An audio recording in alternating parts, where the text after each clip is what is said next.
let's move on to the Chunin exams. And with that, my first question is, it actually takes place during the written portion of the exam.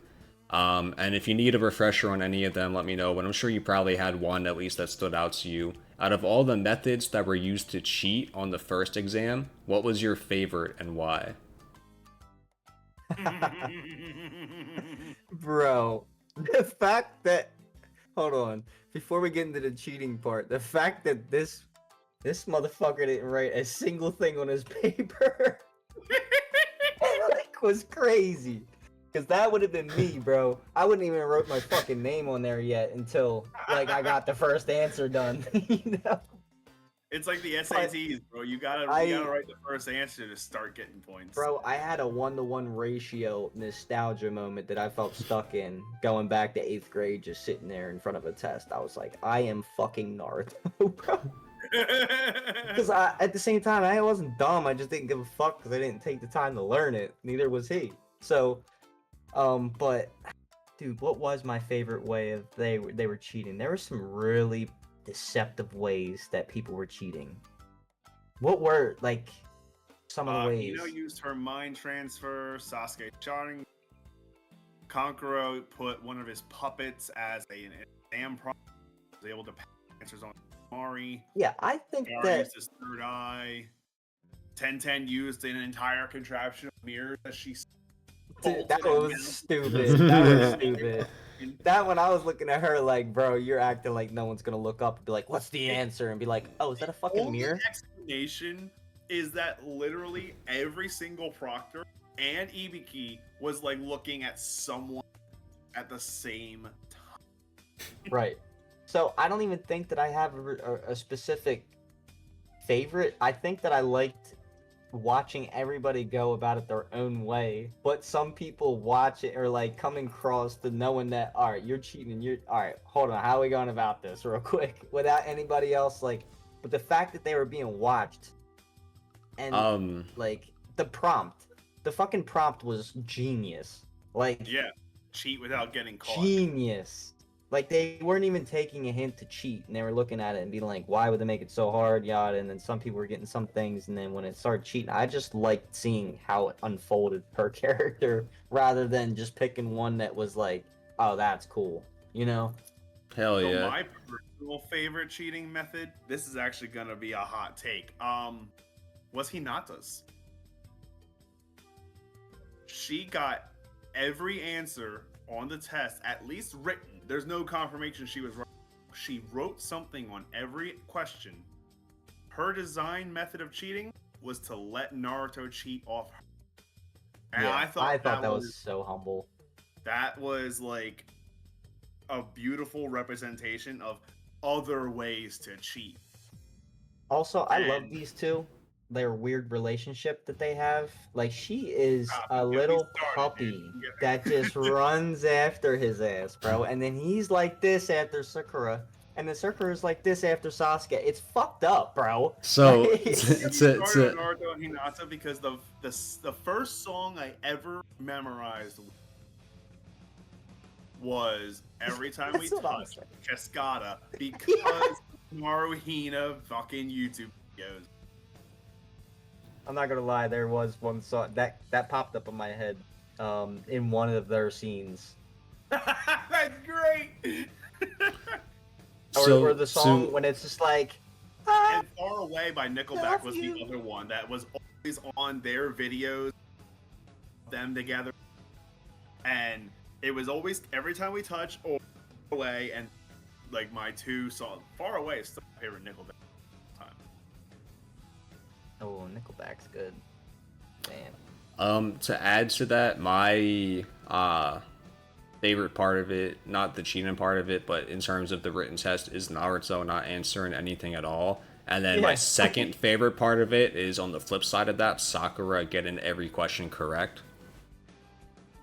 Yup, the only one to do it. The only confirmed one to do it. Like I yeah, said, yeah. We know Hinata answered every question without cheating, but we don't know that her answers were. Yeah, and we do know that there was like 2 or 3 plants in the crowd that had the answers already, but obviously that's a little different. Most Yeah. of these questions were designed to be impossible answers anyway. Yeah, Yeah. which makes The Sakura just bitching them kind of even crazier. she's like, "Mhm, yeah, no, that guy's dead. This guy's carry on. Next question. Yeah, it makes her really interesting too to see that she actually did that. You know, I really would like to see what's more to come from her as well. She seems like a very powerful individual as well. What was your first reactions to Orochimaru and his introduction during the Forest of Death? That shit was cold. Bro, No one does it like Steve Blum, man. bro, when he was being shown, like, I thought we were fucking, oh my god, who can I compare him to, dude? It was like when Miriam was Orochimaru's born, initial bro. interactions and introduction was like, I forget his name, but it was like fighting the guy from Lit. Like you were fighting 3 different personalities of Orochimaru within a 2 episode time. Like, Right. I think it really, dude, it was powerful. I think there was just like, it gave me the same reaction of like, what the hell is about to happen? Like, for instance, when, Killua and them were going after that one foe that they fought, or like, Miriam being born, like, that's almost what it was, just like, the ominous feeling in the background was just like, yo, shit's about to go down, like... That like impending doom. But it took me a while to really like, because I was waiting for it. It was such a build up with the character, and then I was really like, this motherfucker is evil, like straight up. But no, that build up was, it was nuts. Like you would have thought Frieza came down from the sky like times 100 times worse. Like So- that's literally what it felt like. You could feel it in the air. To add to that, how did you feel about the curse mark that he placed on Sasuke? I was salty as shit when that happened. As soon as cursed marks and shit started coming and hitting people's skin, I was just like, oh great, like how's Sasuke gonna get out of this one? And it was just like, oh great on my end, because I'm waiting to see this motherfucker just grow, just get stronger. And I'm like, oh cool, power dampener. And then I was just like, all right, how is this gonna happen? And then I was just like so focused on the plot after the fact of just what was gonna happen, or you know what was to come from it, or how he was gonna break the seal, or you know how are they gonna go about it, or just him even still fighting through the seal was crazy. Just trying to at least. Out of all of the genin that were featured in the Chunin exams, everyone from Naruto, Sasuke, Sakura, Lee, Neji, Tenten, Gaara, Kankuro, Tamari, etc., all the genin that are featured, which one is your favorite and why? Oh, fuck, man, what a hard question. Ah, I'm trying to think who mine was, because we all know who my favorite Genin is. But I'd say back then, before I really knew Hinata and her character the way I do now, I guess I'd have to go with like Naruto or Sasuke with cliche answer. It's definitely one of them for me. yeah, see, like, I'm in the same boat, but I like the rub-off. Like, I like the effect of when it's not only just that person, it's the other person, too, that brings that person really out. You know what I mean? Like, it's almost just like a package deal. Like, you're not gonna yeah. get Sakura to act like Sakura if Sasuke's not around. You know what I mean? Yeah. Like... If the meat ain't there to ride on, the meat riding ain't gonna occur. I'm gonna give a 3-way tie to Sakura, Sasuke, and Naruto, just because you know the things that they feel, you know what they felt, how they deal with it, what they go through. I really can't even pick one. If I'm gonna pick one, I'm just gonna be an asshole and just say Kakashi. Like, We're talking genin. Yeah. again, all right. Well, then it would probably be. I don't even want to be cliche and just say Naruto, because like Naruto and Sasuke. All right, so we'll X both of them out. So you've still got Neji, Lee, Tenten, Gaara, Kankuro, Kiba, Shino, Ino, Choji, missing anyone? I don't think I'm missing. No, you're pretty damn accurate. 18 if you include 19 if you include Kabuto, Zaku, Keen, and Dosu. Like, realistically, Honestly, we'll go with Naruto and go to it more for like a personal opinion. Now, when we do the next Animonium episode, I will have a drawback to where I'll be like, hey, flashback from the last time. I'll give you a better corrected answer so I could just really see. Like, give me like tonight and I'll watch it, and then the next Animonium, I will definitely give you guys more respected answer. For tonight. But Naruto, I'm gonna just say one, the test fail thing, like that is just a funny relation. Two, the hard-headed stubbornness way that he'll go about things, even though that he's trying as hard as it's not being done to the point to where he has to learn. I just like how everything is coming into play. He's stringing along to be a fine warrior. if you could pick one character to make it to the final exams that did not originally make it, who would it be? How many didn't make it? There was 9 that made it, but only 8 because Gaara killed Dosu before it started. One So you that got Naruto, Sasuke, Neji, Gaara, Shikamaru, Tamari, Shino, Kankuro. and Kankuro. So, out of the ones that did not make the final exam, who would you pick as your... my one to wish that like could made it. Yeah. Yeah, of who? So the ones that didn't make it, we've got Choji, Ino, Sakura, Lee, Tenten. I'm gonna easily give this one to Lee. I feel so fucking bad for his character. Yeah, Lee's really my only answer. Hinata's like Lee an outside is- looking in sleeper pick, but it's Lee for me by far. Bro, Lee is just that's the only right answer, I feel like, and not even saying, oh, you're being biased and favoritism. Like, no, this motherfucker dedicated his entire life, can't do half the shit that other people can and learn, and now is pretty much fucked for the rest. And I mean, his humbleness is dieharded. Yes, sensei. No, like, there was really almost no feud in between. Like, he was the perfect warrior for his, like, you know, for this. I would Hell go yeah. with. Yeah, I can't even argue that. I was in my head. I was like thinking a reason why Sakura. Yeah, I was trying to find like probably be a personal good pick, reasons. but Yeah. like I also couldn't think of a reason that would outweigh the cliche of the main trio being together. Right. Like, Because I'm looking in a general aspect. I'm not trying to look for like, oh, personal this or like that's my specific that. Like, I was just looking like yeah, from what they've no, learned, what they can be, their value, everything into one. Lee takes the cake. Lee versus Neji or Sasuke versus Neji, would be crazy. That would have been crazy. Neji would have won in both fights, but it still would have gone crazy. So in between the prelims for the final exams and the final exams, we get introduced to a particular pervert, if you will. My God, you can't So- introduce it like that. So how do you feel? How do you feel about Jiraiya, aka Enosenin, aka Pervy Sage, and his relationship with Naruto early on, both personally and from a training standpoint?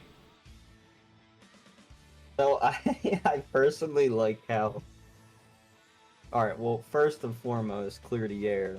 He got to get off his bullshit, man. It's one thing to look and everything, but make a limit. Make a terms and conditions, or like, hey, I have to stop here at some point. There's no chill for him, bro. He just keeps going. He's just like, it's like Den. But anyway, I love the way that like it was introduced, because I'm like, yo, who is this strong ass motherfucker? And then his whole identity is this, and I'm just like, oh my god, here we go. But it's so funny too, because at the same time, nobody really like, he don't take shit. He won't take shit. Nobody really kind of give him shit because of his status, I guess, or his power, right? I think it's funny how Naruto could just talk to him whatever he wants. Like Naruto Goku's doesn't talking give to a Beerus. fuck. He will run the verbal ones with anybody. Their dynamic is nuts. I was actually particularly saying something about it last night and the night before. Like, it just reminds me of Goku just bitching the Beerus, and then Whis just laughs behind. You know, it's just like you can't ask for something better because he's taken so serious. But at the same time, here's his stakes and his persona and his image, and then here's Naruto bitching in his face. You know. But at the same time, I like how he does get serious at times to show him and have Naruto really, bunkered down. You know, if he can get his perviness under wraps, he's a great teacher and I think my character. favorite part 1 Jiraiya lock-in moment was when he showed up in the hotel and Hiro We're gonna get to that. Tachi Kisame. Fear of God's a bit of an overstatement, but we will get to that. Overstatement, but at the time we didn't know any better. Two more questions. The second to last question is why do you why can I not read right now is the real question. Who do you think would have won the final round if the Konoha crush didn't happen? So if the whole plot between Orochimaru, the Sand and Sound Village did not undergo and the Genjutsu falls and Gaara loses control, blah blah blah, and the Chunin exams were to continue as normally, who do you think would have ultimately won? Well, if it was gonna change and be different, Gaara was already doing some offlandish shit. He wasn't really even trying to stick to the plan to begin with. So really no say to see if he would have brought the monster out. But if the monster wasn't brought out, I think that shit could have went a little smoother. Maybe we wouldn't have to relocate or stop everything. But at the same time, if monster did come out and shit, Gaara was probably definitely stomping his opponent or somebody, just period in general, because the motherfucker is so bloodthirsty. Gaara, I feel like his trajectory would have been different. Shit would have went south there and then, rather than it moving, being relocated, and having to chase his ass around and everything like that. It was pretty crazy to see his form in that egg, that shell. That shit was crazy. I was like, what is to come out of this? What I'm getting at is I think the question really boils down to who's gonna fight who, because the winner's gonna be Naruto, Sasuke. Shino and Tamari just don't have the stuff, in my opinion, to take either of those 3 down. Right. And I think if the exams had gone on unamended, Gaara would have beat Sasuke. Maybe Naruto as well if the Shukaku hadn't come out of. Right, that's why I was kind of maining those 3, because the other 3 I'm not even worried about, because they're kind of just gonna get trashed. Imagine if it had boiled down to Gaara versus Tamari. That would have been... No, that's not even fair. It's not even funny. I mean, shit, that would have just been leisure for oh yeah, they just want entertainment. It's like watching an episode of Super Nanny where the toddler bitching his older sibling. Right.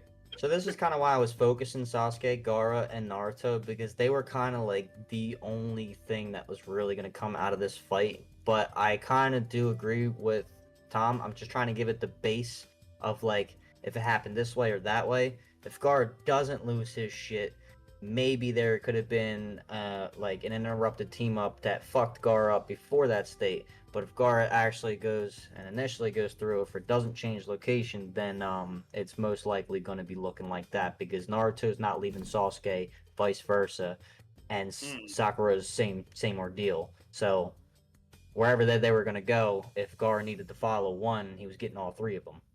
I'm sorry, and he's not going to stop at one. Gaara uninterrupted is only ending with one of them dead. Right. And that's my point. It was going to be a battle to the death. It's not even all right, we got to respect you, got that. That's a point to you. No, Gaara's out for blood and blood only. It wasn't going to end. And he has to have blood. Yeah. He literally has to feed. So I feel unfortunately, he should remind himself why he's alive. Right. Yeah. I feel it would have been like that. It would have been the unfortunate. But fortunately, the fortunate has happened. Still a great scene. Everything that unfolded, it definitely put more of a twist on the plot, which I like to see. I like when things get confusing, when there's 5 different people and focus on 14 different objectives. You're bouncing all around and there's so much going on. It's just what is going to happen next? Yep. But yeah, if that was the change, I honestly think the other three, no matter how you put them, Sasuke, Naruto, and Gaara were coming out on top. Gaara, if lost control and centralized, he was gonna demolish anything in his path. If it was vice versa roles and it wasn't fought out the way it was, and everybody got away or did whatever they needed to do, I think that he probably would have been double team, tag team. The other two would have caught up, and then it would have just kind of been a fight off until whoever's side had more people standing or whoever was depleted first. Without spoilers for the movie or impression of Naruto, all I can say is that, in my opinion, if the Shukaku hadn't come out and the Chunin exam uninterrupted, Naruto probably gets the dub over Gaara as opposed to Sasuke, only because of Shadow. Dan, you probably know what I'm talking about if you recall the third Shippuden movie and how that went. So I can't reference what you're talking about, but I agree. I think I do. I disagree primarily because Gaara not having his level-headedness there, like, yeah, he was a lot more of a rampage and powerhouse, but him not being all there mentally was a big thing. And in the context of if Shukaku's not taken over and Sakura and Sasuke's life aren't in risk for Naruto to get those crazy mental amps and use those shadow clones and then tap into it even harder to summon Gamma Bunta and then do the combination transformation, like all that shit, like there was a lot of context on both sides as to why Gaara and Naruto were fighting at the level that they were fighting during that fight. Yes, Right. very true, actually. You are right, because Gaara was literally belligerently, he was almost fucking crying to himself in the shell, like he was legit losing his mind rocking back and forth. You do actually have a really good point on that, so I redact my answer. Because, and to elaborate on what he said, which they were fighting, like, it just goes to show, because we go forward into the Tsunade Surge, because just, I mean, yeah, he has the Rasengan down, he's just not fighting it. Like, I think another big thing for it is obviously what happened after the Konoha crush started between Naruto and Gaara happened, but as the guys had just laid out, there was a lot of context as to why Naruto was extremely mentally amped during that moment. When Naruto was coming up the stairs as Gaara was coming down, remember when him and Shikamaru go past Gaara and Naruto is like shitting himself to the point where he's like, no, Sasuke cannot fight him, he's going to die. Like, Naruto was shitting himself. So He was. if the events of what happened don't happen, then Naruto probably goes into a fight against Gaara just as scared as he was there, if not even more. Yeah, even and he's gonna more- freeze even up more and not good. even learn what he just applied. Like, he's literally just now learning patience and the control of chakra. He is fucked going into that fight. And you're right. It's definitely even fear, because, like I said, that fight between Sasuke and Gaara only ending in a death match with Sasuke dead. Yeah, Naruto might have the anger and the desire for revenge going into the fight, but he's gonna quickly remember who he's up against, and he's gonna go in his shorts, and that's gonna be it. So I guess in some sense though, you could also argue kind of how I just said, like having Sakura was a big mental amp. That could also be something that like causes a Nine Tails rampage in itself. Because we saw what happened with Haku killing Sasuke. Yeah, we saw what happened when Naruto thought he was dead. Yeah. No, 100%, and I agree. This is another thing I was talking. There's a lot of about. nuances with this. Yeah. There's a lot of times I actually said this within the last week. Like, you're literally not gonna see anything like it. Like, there's literally a character going down and giving their last swing. They hear the right voice out there. Like, that character connection to connection is the most powerful thing, period. It's like, you one of the literally most gain the energy to get beautiful up things. and go farther. It was one of the most beautiful things that Naruto Ninja Storm 3 did in their little original storyline. It's unrelated to the show, but there was this storyline. Basically, the Chunin exam happens again, and it boils down to who was crystals session to partake in the fight. Final fight's against Kakashi. And it was Naruto versus Kakashi. I'm talking everybody's cheering because they're like, holy shit, this little dude is really about to box the White Fang's son again.